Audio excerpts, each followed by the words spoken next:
మీరు చూశారో లేదో గాని కొందరు వ్యక్తులు ఉంటారు.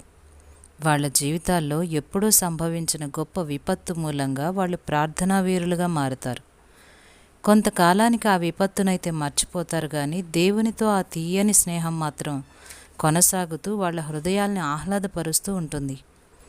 చెట్లు చిగిర్చే కాలం బాగా ముందుకు వెళ్ళిపోయిన తర్వాత ఓసారి ఓ గొప్ప తుఫాన్ వచ్చింది. అంతా చీకటి కమ్మింది. మబ్బుల్ని నిలువునా చీలుస్తూ ఘోష పెట్టే మెరుపులు తప్ప వేరే కాంతి కనిపించట్లేదు. గాలులు వీచినాయి, వర్షాలు కురిసినాయి. ఆకాశపు తలుపులు బార్లా తెరిసినట్టు ప్రళయం చెలరేగింది. అంతా సర్వనాశనమైంది. ఏదో ఒక ఆశ్రయం లేకుండా ఆరుబయట ఉన్నదేది ఆ తుఫాను దాటికి తట్టుకోలేకపోయింది. మహావృక్షాలే నిలువునా చీరుకుపోయాయి. కానీ త్వరలోనే మెరుపులు తగ్గినాయి. ఉరుములు అలసిపోయినట్టు చల్లబడినాయి. వాన వెలిసింది. పడమటి గాలి పరిమళాల్ని మోసుకొచ్చింది. మబ్బులు విడిపోయినాయి. నిష్క్రమిస్తున్న తుఫాను ఆకాశం మెడకి ఇంద్రధనస్సుని తువ్వాలుగా వేసి వెళ్ళిపోయింది. ఆ తుఫాను ఫలితంగా ఎన్నో వారాల పాటు మైదానాల్లో గరిక పూలు తలెత్తుకుని చిరునవ్వులు విరజిమ్మినాయి. ఆ వసంతమంతా గడ్డి పచ్చగా ఒత్తుగా పెరిగింది. సెలయేళ్లు నిండుగా ప్రవహించినాయి. చెట్ల నీడ నేలకి చల్లని గొడుగు పట్టింది. ఇదంతా తుఫాను వచ్చి వెళ్ళినందువలనే.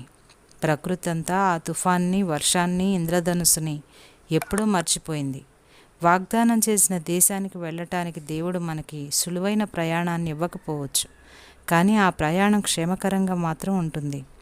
ఇండియాలో ఒకసారి ఒక తుఫాను మూలంగానే కొన్ని బంగారు గనులు బయటపడ్డాయి. మన బ్రతుకుల్లో వచ్చే కొన్ని తుఫాన్లు క్రీస్తులో బంగారు గనుల్ని కనుక్కోవటానికి మనకి సహాయపడలేదా? ఓ చిన్ని పుష్పమా, వర్షం వస్తుందా? వాన నీకు మంచిదే. ఎండ ఎక్కువైతే వాడిపోతావు.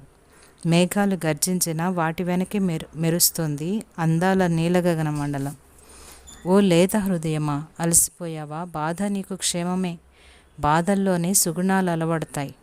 వర్షాలకి పూలు పూసినట్లు దేవుని కాంతి త్వరలో నీపై ఉదయిస్తుంది, మబ్బులు తన పని పూర్తి చేసుకున్నాక.